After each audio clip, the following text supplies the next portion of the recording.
Oi, gente, é um prazer estar aqui com vocês novamente. Meu nome é Vanessa Siqueira e eu gostaria de conversar com vocês a respeito da revogação da norma isentiva e a necessidade de respeito ao princípio da anterioridade. Para começar, uma isenção nada mais é do que uma espécie de renúncia de receita. Renúncia de receita é um privilégio fiscal concedido na vertente da receita pública. Nós temos uma miríade, diversas espécies de renúncias de receita. As isenções, as remissões, as anistias, sob o prisma financeiro, até mesmo as moratórias são concebidas como renúncias de receita. Aqui nós temos uma abertura de mão. O Estado não está entregando dinheiro para quem quer que seja. O Estado aqui está abrindo mão de arrecadar, por lei específica, obviamente, à luz do que preconiza o artigo 150, parágrafo 6º da Constituição da República.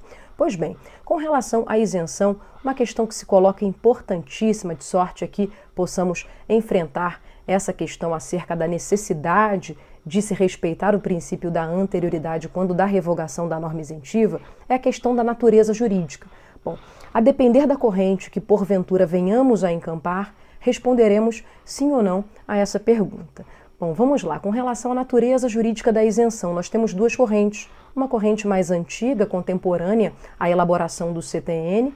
Bom, segundo esta corrente, nós temos a isenção como uma dispensa legal do pagamento do tributo. Então, sob o espectro dessa corrente, o que acontece? Nada obstante, tenhamos uma isenção, chega a ocorrer a subsunção, né? E com isso o fato gerador, e por conseguinte nasce a obrigação tributária.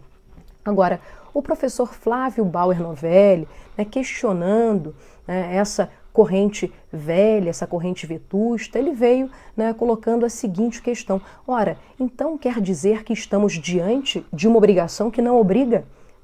Então, com uma isenção, chega a ocorrer o fato gerador, chega a nascer a obrigação tributária, mas a lei vem dispensando o contribuinte do pagamento? Bom, não pode ser isto. Então, o professor Novelli, ele diz o seguinte, ora, a norma isentiva ostenta a natureza jurídica de limitação fiscal derrogatória da norma geral de incidência. Então, o que acontece? Com uma isenção, não chega a ocorrer o fato gerador. Por quê?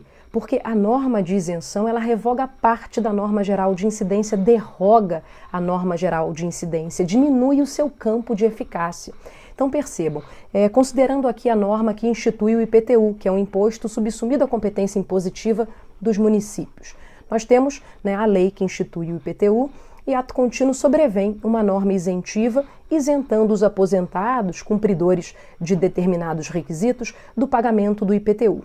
Ora, o que esta norma especial, o que esta norma de isenção faz com a norma geral de incidência do IPTU? Diminui o seu campo eficacial, revoga parte da norma geral de incidência. Então, para os aposentados, muito embora continuem eles sendo proprietários de imóveis urbanos, não chega a ocorrer o fato gerador. Por quê? Porque a norma isentiva revogou parte da norma geral de incidência. Então, aquela hipótese de incidência de IPTU para aposentados não mais existe. Nós temos aqui um fato concreto, a propriedade, o fato de os aposentados serem proprietários, mas este fato não encontra qualquer hipótese de incidência sobre a qual possa se subsumir. E se não acontece a subsunção, não chega a ocorrer o fato gerador, não chega a nascer a obrigação tributária.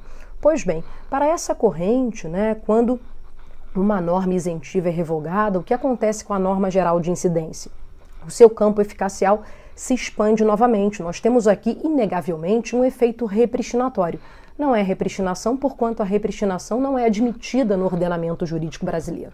Aqui nós temos um efeito repristinatório, a norma geral de incidência se expande novamente e aqueles que tinham sido contemplados com a isenção passarão a ter que pagar tributo. Então, à luz dessa corrente mais moderna, cujo precursor é o professor Flávio Bauer Novelli, é óbvio que a revogação da norma isentiva implica criação de tributo. Bom, gente, o que aconteceu? O Supremo ele encampava a primeira corrente, o entendimento que vinha consubstanciado, que está, em verdade, cristalizado no verbete de sua súmula 615. Então, nós temos o verbete 615 da súmula do Supremo materializando o entendimento do Supremo por décadas, esse entendimento no sentido de que a revogação de norma isentiva não implica a criação de tributo e, por isso, não há necessidade de se respeitar o princípio da anterioridade. Bom, a grande novidade é a seguinte: nós, há poucos anos, mais ou menos no ano de 2013, deparamos com uma decisão do Supremo que representa uma sinalização noutro sentido.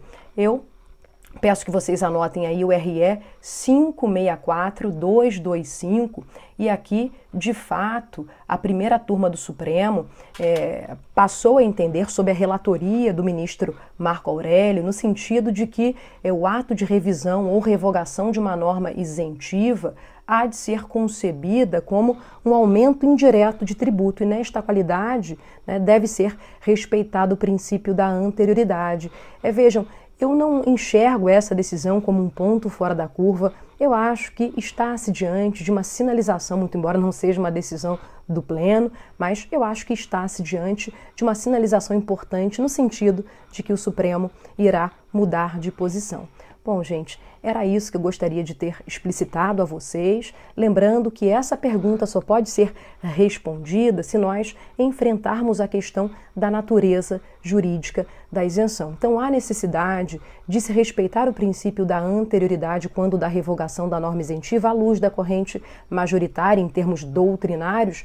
Haveria necessidade, sim, porquanto a revogação de norma isentiva, em virtude do seu efeito repristinatório, implica, sim, criação de tributo. Então, nós temos aqui uma norma que deve resguardar, a norma que consubstancia a anterioridade, que deve resguardar a não surpresa do contribuinte, possibilitando que o contribuinte possa fazer uma provisão de sorte a que suporte o valor do tributo respectivo.